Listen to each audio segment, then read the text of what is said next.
Welcome to It Takes Heart. I'm Sam Miklos. And I'm Kate Coomber. We hope you enjoy these incredible stories of healthcare professionals making a difference in communities across Australia and beyond. Through our conversations, we look to celebrate the spirit of community and care. We acknowledge the traditional custodians of the land who have long practiced and shared ancient methods of healing, providing care and support for their communities with wisdom passed down through generations. Join us as we explore what it truly means to take heart.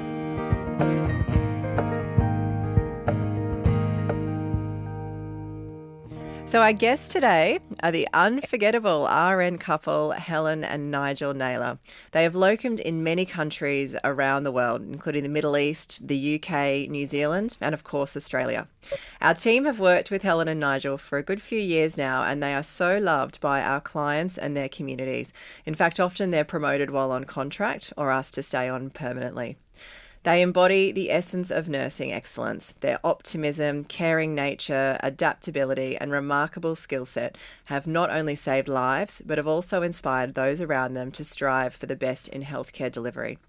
Our team at Cornerstone love working with Helen and Nigel. They describe them as hardworking, reliable, enthusiastic and very thoughtful, and always willing to lend a hand, or apparently I've heard offer a place to stay. We might dive into that in a little bit too. So welcome Helen and Nigel to the It Takes Heart podcast. Hi. Hi.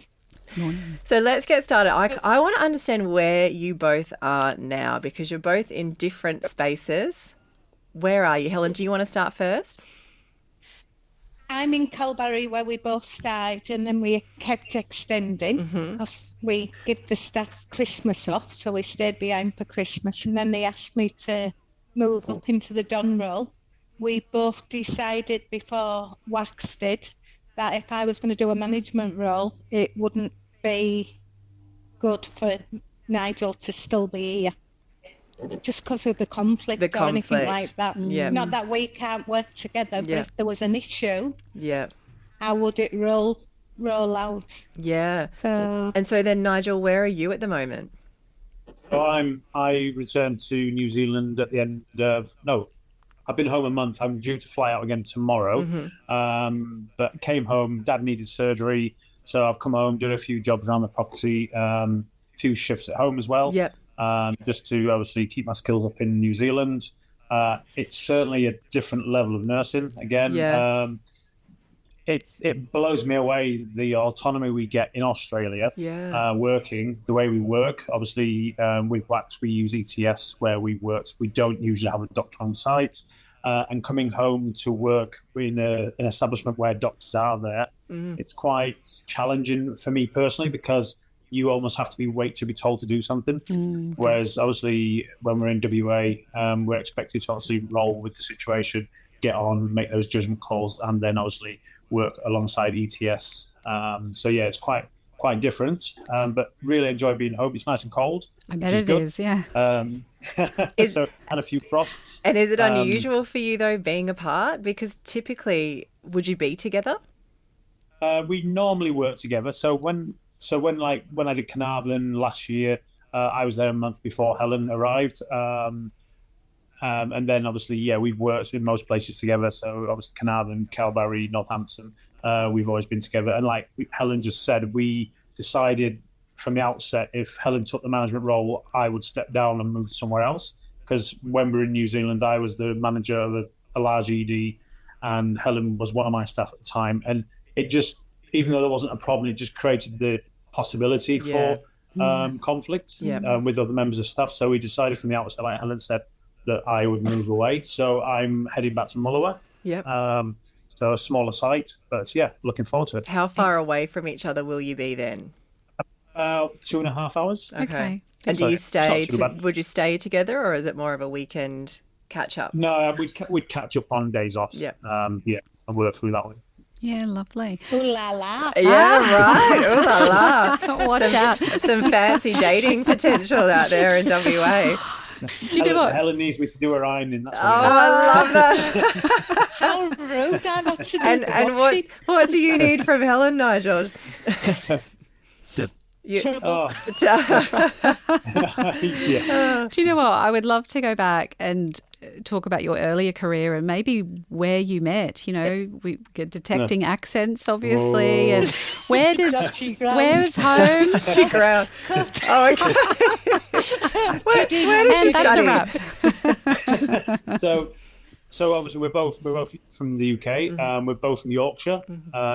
So the thing about the UK is you can live literally 20 meters away from someone and have a different accent. Yes. And totally different dialect. So Helen is from the next town to where I was from, even though she's got a rather northern accent. So yeah, we're only maybe 20 miles apart. And we met whilst we both served in the Territorial Army in the UK. We were at an air show, Waddington Air Show. We used to support the air show from the field hospital point of view in case there was a major incident. And we were drunk and we met. Like They spotted my Pooh Bear tattoo. Oh my And that was it. And that Love was at it. first sight. Oh, like all good love stories. We were drunk and the rest is history. So what about your career then? From that point, like were you both nursing or studying nursing at the time? We were both qualified, but I mean, yeah, we were both qualified. I had been working in theatres, in theatre recovery, and Helen would have been an ED nurse at the time. Fantastic. In different hospitals. So yeah. So then you've gone on to many moons. Yeah. Many moons. What happened next? You've gone on to have this big, impressive career working around the world. Have you just chosen places and moved to there? How's the opportunity come about? There was a lot going off when we first met because I was actually married to somebody else. Whoa, that's bad, isn't it? I love that. Yeah, but things happen, and it was never. We were together for a lot of years, me and Kevin, and had 3 lovely boys together. But we just grew apart. I still loved him, but I wasn't in love with him. And people say what changed. It was me, not. You just outgrow the relationship. I'd been seeing him since I was 16. Yeah. And along come my toy boy, 12 years younger. I say. I'm assuming that's Nigel. No. Is there another incident? 12 years So younger than I'm 12 Kevin. years younger than her first one. Oh, okay. Yeah. 8 years younger than me, so I'm still a cougar. Yeah. Love it. Yeah, and then we followed a friend to New Zealand. Okay. And the reason we picked New Zealand rather than Australia, that's where she went. And because I don't do spiders. Yeah. I'm shocking if a spider's there on a patient. I'm not going You're near out. them. You're like, no, call the team. I've gone. So how did you Hamburger. how did you end up then in the Middle East? So because we were in the territorials, it was the Second Iraq War, and it was quite a bizarre situation at the time. They did basically a compulsory call-up, so it was the biggest compulsory call-up since World War II. And at the time, the weird thing was that there was a fireman strike on at the time at home, and they decided to use the regular soldiers, the full-time soldiers, to stay at home and fight the fires, literally, and they sent the part-time soldiers to war. Right. So it was a bit of a weird one. Helen was at Sandhurst because Helen was a lieutenant, and so she was at Sandhurst finalising her officer training, and they said basically before she went, if you do this, you'll be going somewhere hot and sandy. And Helen was like, yeah, I'm fine. I'm going to listen to what they're telling you. And she's like, oh, yeah. So anyway, Helen was in Sandhurst, and this brown envelope arrives on the doorstep. So I thought, I'll open it, have a look. And so I starts reading it and going like, okay, okay. Starts again. And it was my name on all the paperwork, not Helen's. Oh. So I was like, okay. So I just started a new job at a private hospital in the UK, and I had to say to my boss, I'm off to war. Wow. And she was like, okay. And then Helen's paperwork came maybe a week later, but it was just a little bit like, you need to report to this place at this time, and if you don't basically turn up, you'll be arrested. It was just like, it was that serious. And were you going to the same place? Yeah. No. So we initially started in Q8, didn't we, together? Well, Helen, the night I arrived, there was a sandstorm, and Helen was in the camp at the sandstorm. Helen's tent blew away and all the clothes. Oh my gosh. And what year is this? No ironing there, Yeah, Helen. You would have been on. friends with everybody. So the pioneers looked after us because we'd been doing their sandbagging. So we got to play a game of footy with them. So they moved the trucks round to try and protect us, but you couldn't see a thing. Oh, wow. And you had to put your respirator on, and everybody held hands. So it was like... And I spent the night in the Clive Band tent because our tent wasn't there anymore. So... But yeah, it's interesting stories, and I'm surprised they actually sent me. What? Because what was the role? My training, what was the role you were doing there? In the war zone, it was actually, I was in the ED at the main field hospital, which was 200-bedded field hospital. Yeah, wow. So, and what about your role, Nigel, there? So I was attached to a medical supply regiment because in the territorials, I didn't join as a nurse. I joined to get away from nursing, so I joined as a driver. Right. So I was a heavy goods driver. Yep. And then when they sent me out, they attached me to the med supply regiment. So we used to cover the 3 services and the prisoners of war. So we'd make sure all the med supplies were available for them, down to like having a blood bank, so we could do a major blood drive if we needed to out there. How long were you out? How long were you out? I think in total I was about 6 months. So it didn't seem a lot, but we were there before the war, the day the war started. And even though the actual fighting only lasted maybe a couple of weeks, obviously the ongoing effects are still being seen today. Yeah. So yeah. Helen, being in a 200-bed ED facility there, how was that? Like, would you say on reflection that was rewarding? Was it stressful? Was it scary? Yeah. Yeah, everybody asks that question. Was it scary? It's a different... What you'd think I'd be scared of, we weren't. It was pitch black on the night. So I could tell you stories about a nurse who actually went to the toilet, got lost, and ended up the trenches. Oh, my God. Wow. Which she was traumatised, so we had to talk her down a bit. We actually built the field hospital from scratch. So it was putting all the tent work up and stuff. And people were coming down with diarrhoea and vomiting because the water was just...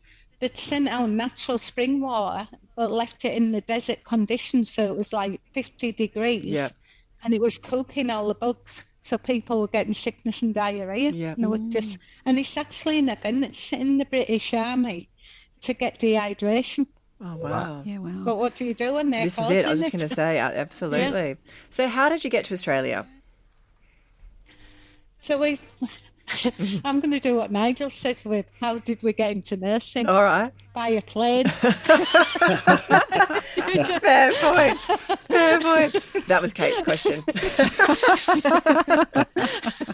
Was it a good plane? No, long lasting. Better than the one we went to Bali on. Oh, there you go. We'd had a few years where I'd had issues with my health. I'd had an accident with my leg and it had led to other issues, and I've actually got a pacemaker that doesn't cause any problems now. And I just went, if I don't do it now, I'll never do it. And it's always been one of my dreams, not Nigel's, to actually do Australia, but do the really outback remote stuff and make a difference. So... And I guess maybe could you share what you feel that difference is in comparison to, you've talked about the work that you're doing in New Zealand and in a busy hospital where there's a big team around you versus when you're very remote. I think maybe some people listening might not understand what remote means and just how remote it is. Like, I'd love to hear from your perspective, paint a picture of what that is and the impact then you can have. So New Zealand... So the rule of thumb in New Zealand is there's only 2 degrees of separation between everybody. Everybody knows someone who knows somebody. And that was proven when we came to Australia, and we're looking at people who are like, we know them. And like, there was a girl in Carnarvon where Helen goes, I know her from somewhere. And it turns out that she was one of Helen's students when she was a lecturer, a nursing lecturer. And then our previous Don at Kalbarri, we're like, again, we know him. And again, he was one of our students as well, so it's very small. We bought a car in Exmouth, and the lady we bought the car off, her partner knew a lady we worked with from New Zealand. It was just, everything's just so small in New Zealand, so a lot of people know people. So like the saying is, if you kick one person, half a town limp. Whereas in Australia, the sheer size of Australia is phenomenal, and I don't think people can grasp it. It's like when they say, "Oh, it's just down the road in Australia," it can be 1,000 k's. Yes. It's like, okay, that's not just down the road, but you do 100 k's in Australia and you see nothing. You do 100 k's in New Zealand and you've gone through maybe a dozen towns. Yes. You know, it's like, it's just, the vast scope of Australia, it blows my mind. And being able to offer healthcare in those places where resources are limited. So even places like Kalbarri, you know, it's only 2 hours from Geraldton, but it's still 2 hours if you need acute care. You know, there's no physical doctor on site, so you are the barrier between life and death. There's no other way to put it for some people. Whereas in New Zealand, you know, there aren't many sites, if any, that there aren't doctors, and you are relatively close to most things. So for like where we live here, we're 20 k's away from our nearest town, but the major regional hospital would be an hour and a half away. Yeah. Or we can go to Rotorua, which is maybe another 40 minutes. But again, the health system in New Zealand now, it's only one system called Te Whatu Ora, where we had 20 DHBs previously. They were quite strict about boundaries. Like, oh, well, you live here, you belong to that one. And it's getting a little bit more flexible now. So, yeah, having just the sheer size of Australia, is the thing that people are going to be, if they've never been, they're just going to be blown away by. And I guess one of those hospitals, if we look at Kalbarri, you know, how many beds are in that hospital? What does it look like? It's actually quite, I'm going to pinch this one, Nigel, since I'm the boss. Go. Yeah. She's the Don, let me tell you.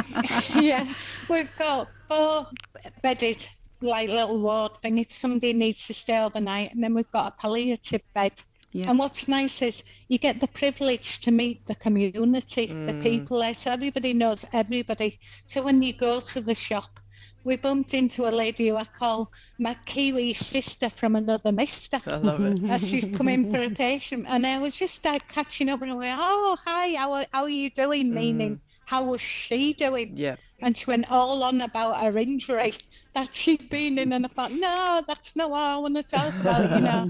And I always say to people, because you can build up a good rapport with somebody when you're working with them, when they see us out in the community, you can just smile and they can either acknowledge you or ignore you, because people will wonder how you've met. Yeah. And then it's that confidentiality. Yeah. But when you're working in smaller ones, and like when we go, like Nigel in Mullawa, it's trying to make a difference with the community. So it's not just about nursing in the workplace, it's about what can we do for that community.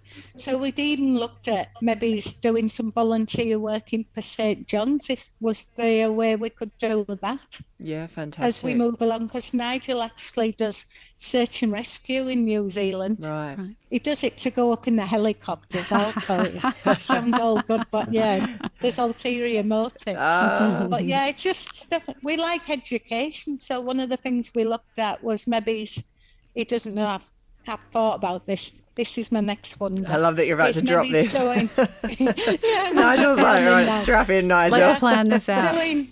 Doing our ACLS instructors course. Right. Because then if we're at the back of the hand and the nurses are struggling to get to the courses, we can provide that in our normal hours at no extra pay to keep people upskilled, because we've got these different layers that we can bring to our workplace. And that's what's stuff like that. That's so special too. That's the sort of stuff that we really look to share those stories, because I think there's so many layers to what you can do when you go into these communities. Like you said, it's not just nursing in the health facility, it's all the volunteering and the work that you can do, and then it's also what other skills do you have that you can upskill and leave a legacy in that community as well. And if you can be doing that there locally and people aren't having to travel, then you're improving the patient outcomes there. Of course you are, yeah. You know, there's I imagine a gap between the outcomes sometimes in very, very remote areas versus what's accessible in a metro area. And it sounds like all of those initiatives that you're talking about, get on board, Nigel, because it's booked by the sounds of it. Well, now, you know, that's huge impact to that community. But the thing is, so as you say, you can't just walk into a community and start dictating the way things need to be. And you're doing this wrong. You need to do this, because you've got to learn how the community. And it's the same here in New Zealand. You have to learn about the community before you can be part of that community. How do you do that? How do you do that respectfully, particularly when you're coming in and out on contract? For us personally, I mean, we've been in New Zealand now. This is 21 years now, and even now, it's still hard to understand the ins and outs of the indigenous side of things. Luckily, New Zealand, most of the Maori iwi, they do things similarly, whereas in Australia, because I said in Carnarvon one day when we were there, so why don't we have like a cultural education system where you can learn about the culture and start to engage and try to be more proactive with the population? And the lady I spoke to said she was the Aboriginal liaison officer with the police, and she was saying it's just physically impossible because you've got so many groups to deal with, so many mobs that you can't. You could do something for one group here, and then 20 meters away, their customs are totally different. It's not one size fits all. It's interesting because we talk about it in our teams a lot of how do we upskill and prepare people more. But that's a really interesting point. That it's, I think just having a broad knowledge, having some knowledge is better than no knowledge. Yes. But it's about having the right knowledge, if that makes sense.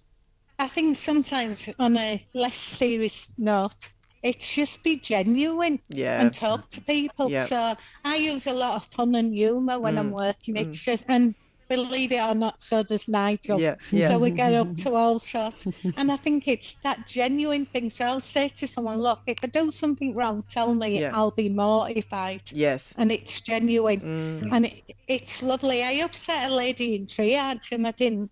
It wasn't anything I'd done wrong. I just said to her, she was special to me because she was my first Indigenous lady that I'd ever worked with.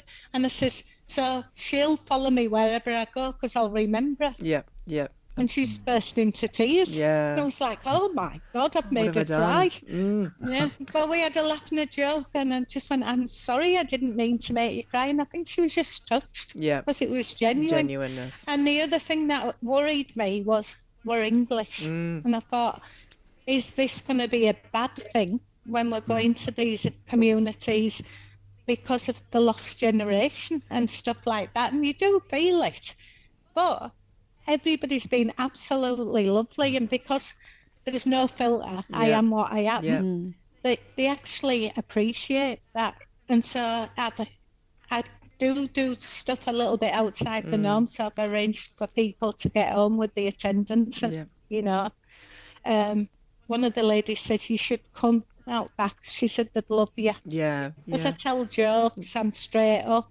I try and pitch it at a level that people will understand. Because what's clear to one person isn't going to be clear to another. Absolutely. And then that's why, as a nurse, you're their advocate. So you say, stop. If you don't understand what they're saying, just ask them to stop, and we'll make them keep saying it till you get what they're actually saying. And that's what we need to bring. It sounds like you've really got to have the right intentions when you do this line of work. It possibly isn't for everyone, and if you want a bit of autonomy in a large hospital where you don't see the same people twice and on different shifts all the time, you really need to want to immerse yourself in the community.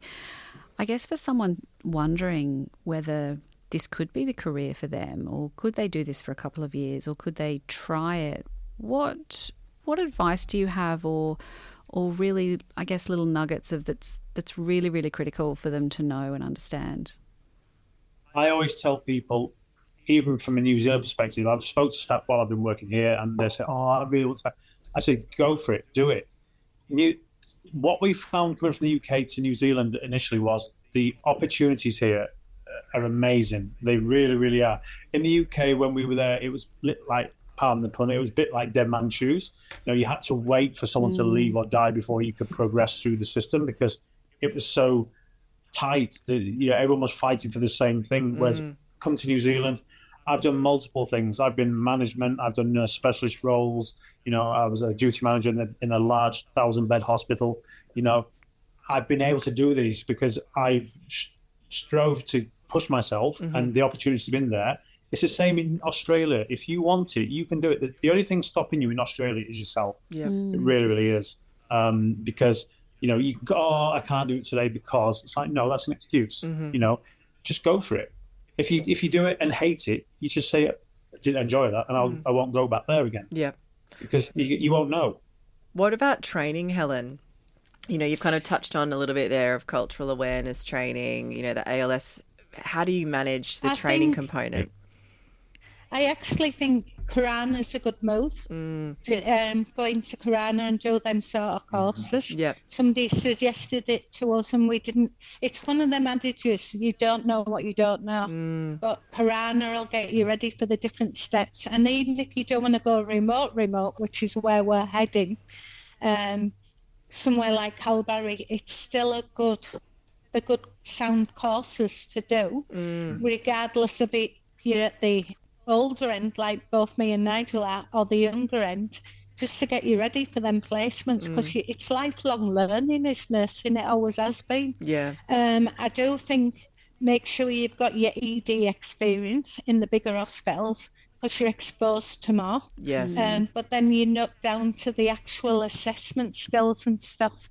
And that, the more you do it, the better you get. And some of the people don't realise how intense the training is now. It was funny because when I applied Cornerstone, she says, oh, you haven't got your degree. And I went, I said, have you looked at my CV? I've actually taught degree nurses. I've got more than that. I just don't. So I was going towards my master's, and then things happened and I just didn't bother to finish it, but I was only 2 papers off, so I'm past that on the postgrad phase. But yeah, it's just lifelong learning and do the little stuff. So, but it's going to move on to one of the other questions is, you have to, when you move into these different areas, different places have different policies and guidelines. You've got to practice within their guidelines. Yes. So you might be able to suture, you might have PICC line access, but is it okay to use it in wax? So like your triage training, then you have to get it signed off by wax before you can actually, and that can be one of the tricky things. Everything's a process, isn't it? Yeah. And what about the challenges that, it sounds like you've stepped into this Don role at the moment. What comes with that? Is it a really hard decision? Obviously, this one might have been even trickier because you couldn't continue to work together. But typically stepping into those leadership roles when you're on a short-term contract and it's not a permanent position, what comes with that? Is there concerns of what happens next when you leave, or is it challenging to step up and sort of get the confidence of the team, or is it quite straightforward? In New Zealand, when Nigel said he was the manager of ED, what he failed to remember is that they actually made me into one of the duty managers. So I managed 2 hospitals, and that was just nuts. So the phone calls, the pressures, doing the staffing, the transfers of 2 big hospitals and getting paid less than what I do on the floor here. Yeah. It's just nuts. Yeah. So coming into this, it's got different challenges being a smaller place, because a smaller workforce can actually be more tricky and there's dynamics to play. But when you've got that, any management's the same sort of thing. You've got processes and stuff. What I found hard with this one is the different software. So they said a pink sheet. What the hell's a pink sheet? Yeah. Yeah, and it's on Microsoft Teams, and the processes. And sometimes, because Kalbarri hasn't had somebody permanent for a long while, it's the staff are sick of the change. Somebody comes in with brand new ideas and they've heard it, seen it, done it, they're not interested. Yeah. And I think what helped with me is I'd actually been on the floor, so they knew me. Yeah. I wasn't going to change who I was just because I'm in this role. Yeah. But I do have to manage them. And you're contracting in that role, is that right? Yeah. I've got, they wanted me to take on a permanent fixed term contract, and Cornerstone was really good and says, you know, if you want to do it, the door, Yeah. you know, we accept that's the norm. But then looking at the pros and cons, if you ask me what keeps me going, I live for my granddaughter Yeah. in New Zealand. Yeah. Yeah. So I need to be able to go Get home back regular. home. And that's why Cornerstone ticks all the boxes for me. Yep. I can do a contract and then I can go home for a Yep. month and see Elena. Yeah. So she says, Nana, you've been there too long this Yeah. time. Yeah. And Yeah. she wants to come and see the snakes and the crocodiles. So hopefully we'll get her out. So I was going to ask So- you about the reptiles there, because you said earlier, Yeah. Helen, that the spiders are not a thing. I assume they're And there. now you're out in Kalbarri. Like, how are you coping with because It's actually a lot of the been- English are really freaked out about the Australian wildlife, you know. Yeah. How no. are you coping? Well, for the first, how many months was it? About 8 months, Nigel. We didn't see a kangaroo. Everybody Alive, kept going, no. oh, they're everywhere. A live kangaroo. A live Yes. kangaroo. Yeah. But here, there's millions of them and they're just hopping around. Yeah. And it was funny, I was showing my son on, because we do a lot of messenger, Yeah. the kangaroos, and he's like, Mum, don't go any closer, because Yeah. we'd watched the clips on YouTube Yeah, yeah. where the people are fighting with them and they're trying to drown dogs. Oh my god. So I'm going, look at me, I'm going closer, closer. And emus, we've seen emus and we've seen a bobtail. We've had the kangaroos come up to the hospital door. Yeah, Oh wow. And gone, no, sorry, we don't treat We don't treat kangaroos you. here. No. Yeah. Not today. Not today. And spiders, we haven't really seen that many. So I've seen a snake in Carnarvon. And did you know the policy is you've got to have 4 people when you see a snake till the snake catcher can get there. Oh wow. But it was the maintenance guy who come, and I was so silly with him. I can't believe I got starstruck because he come and he just looks like Steve Irwin, and he even dressed like him. And I was like, "Oh my God, it's that guy who died with the fish." God. I love that there's even a Just went snake. downhill from there. We were talking And about. that was when I was. Keep yeah. going. Keep going. That was when I was the after-hours manager. Oh my god. So The fact that you need a snake policy, like of all the other things these remote area nurses have got to contend with, it's also a snake policy. So I guess the nickname that we've heard that you've got is that a lot of the agency nurses will call you mum and dad. Did you know that? yeah. Yeah. As a parent, like I was like, there's so many things that brought up for me. Like, why are they calling you mum and dad? What are you bringing that's special?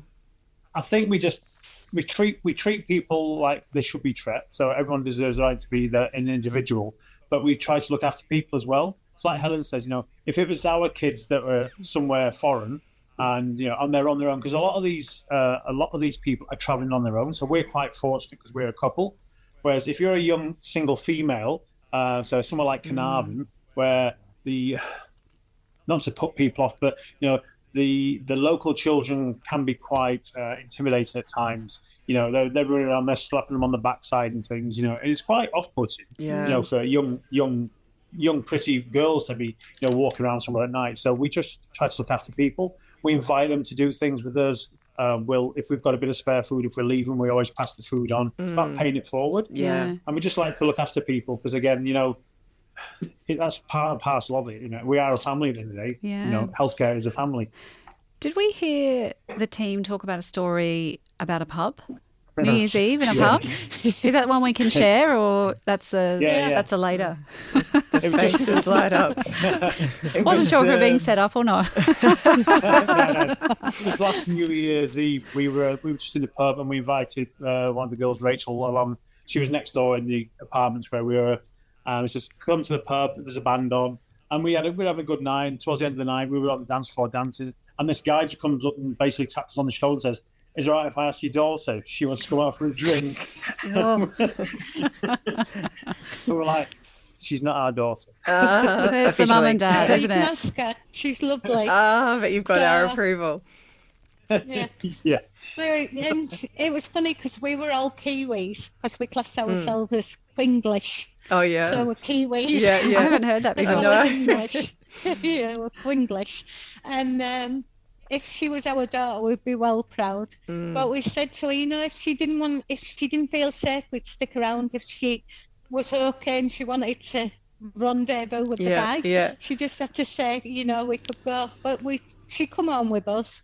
And it's just that sort of thing, We let Rachel the paddleboard to use while we went home. Yeah. And then she left it at the health centre. Just little things like that. And I think it goes a long way. We have a Cornerstone family, so in Carnarvon we had all the Cornerstone. Yeah. Yeah, I'd say girls, but then there was Nigel. Nigel and the gals. Yeah. On the picture in the end. So I was all together, which was nice. And then, but we look after the agency staff as well. Yeah. So just an example, I ended up having to do a night shift on Sunday, and one of the girls was finishing on the Monday, but she couldn't get a bus into Geraldton till Tuesday, and she was going to be meeting her friends. So I actually drove her to Geraldton, took her to the hospital and dropped her off at the accommodation. And I says, I don't want anything, I just want you to pay it forward. Yeah. So if you can help somebody else, that's what you do. That's what you it's do. that. And Sophie was our first kid, wasn't she, Nigel? Yeah, she's in Exmouth currently. Yeah. Tasmanian. Do you find it hard to leave these communities? Like you do create such a community around you where you go. Is it hard to move on? I suppose it is. Yeah. No, I suppose it is to a point, because you do, even in the bigger places, you still develop relationships with some of the clients because they are, horrible phrase, frequent flyers. Yeah. They do obviously require, more intense usage of the health system than others. So you start to see people. It's the same. It's a bit like the analogy where, on the surgical ward, the patient comes in, they have the surgery, they go home. Whereas on the medical ward, you see the same people time and time again. They either get better or they don't. Yeah. And it's a bit like that. You do develop those relationships, those rapport. And then it's about that, again, it creates that trust with the client and their family, because obviously it's bigger than just the client. And again, with some of the populations we're dealing with, it makes it more difficult. I think it's the same with the staff as well. Yeah. But the beauty of being agency is you can go back. Yeah. If you're missing So it's somewhere. not a goodbye, but forever. It's a au revoir. Yeah. For now. Yeah. Helen looked at the Cornerstone listing when we first started, and she said, if we did the minimum contracts in every place that's on this list, it'll take us 7 years to work through them all. Wow, Yeah. that's fabulous. So, yeah. What would you say to any RANs or any RNs that are listening to this and thinking, gosh, do I want to get out and travel around Australia? Like, what advice would you give them? What are the benefits, but then what are the challenges that they should know from the outset? First of all, I say do it. Yeah, just do it. Because there's nothing stopping you apart from yourself. It's always a little difficult, I suppose, if you've got family at home. People are always a bit like, but you can do it. And I personally would say, be prepared to study. Helen mentioned it earlier. So like going through the RAND side of things, it's a lot of study. If you do your rec, and then you've got your MEC, and then you've got your pharmacotherapeutics course, and then the immunization bit. It's quite a lengthy process and expensive. Cornerstone are amazing because they do help support you through some of the financial burden, which is really welcome. But again, it's same, if you want to put it in, you can put it in and you'll get the benefits from it. Yeah. Because obviously, it's about your learning. Like Helen said, it's lifelong learning. So whatever we learn, even if we didn't go into the right area, we can just use it where we are. Yeah. I can still use it in New Zealand. Never wasted. It's definitely never wasted. Never wasted. There's hundreds of Nigels and Helens out there that what you find with agency nurse and the local nurses that are here day in and day out, we all support each other. Yeah, you have little quirks, but that's everywhere. Yep. But it's the fact that you build up that network, so the Facebook just keeps growing and growing. I bet. Yeah, I was going to say, keep in touch. I think people will be asking, how do I get on contract with Helen and Nigel? Where are they at the moment? Where's that mum and dad? Can I go? I want to be with mum and dad. I'm going on my own. My first contract. Hook me up. we'd actually be happy to do that. And we do say to some of the girls as they're going that if they want to try somewhere, just ask us where we're going next. Then knows bus to go. Because there is that much shortfall. Yeah. The other thing I'd warn them maybe is, and especially being in this role, I can see it, is sometimes the contract work will cool off. Yeah. And it's the end of the tax year. But then it soon picks back up. That's when you recharge your batteries. Go and I'd travel. actually mix it between somewhere that's really busy to somewhere that's not so busy, so you're keeping your skills up to date. If that makes sense. That's sometimes that job security that people get a bit frightened about, but often we hear that it's not really an issue. It's a bit of a non-issue. There's always something else to move on to, and or it's a great time to just take a moment, recharge, travel, see all the great places that you nearby. And as you said in the beginning, like, it's so vast across Australia. There are so many opportunities in little towns you may not have even heard of. Oh, definitely. There will be somewhere that you can find. Ask Nigel about the wildflowers. Tell us about the wildflowers, Nigel. The non-existent wildflowers. So obviously Western Australia's quite famous for its wildflower season. Yeah. So we were driving back about this time last year. We were driving up into Kalbarri in Northampton, and it was like I kept saying to Helen, "Oh, look at all the flowers! They're so amazing." And the problem was there wasn't any because it was a dry summer, so there was no rain. So it was just like this standing joke that the wildflowers out, and all we could see was the odd like weed. But hopefully this year there should be quite a good wildflower season. So Muller, where I'm going, is in the centre of it. Yes, so let us know. Let us know. So you need to take some good photos, about, Nigel, and we can put it out there and let people know that these wildflowers do exist. Absolutely. Yeah. Look, thank you so much for your time today. I think we've gone completely off script, to be honest. It's been so nice to just talk to you both and to share. That's normal for us. I can imagine. And us. So with this podcast and for your time today, where CMR are actually donating $500 to a charity of your choice, where is that money going today? And it's really great to be able to raise some awareness for that charity.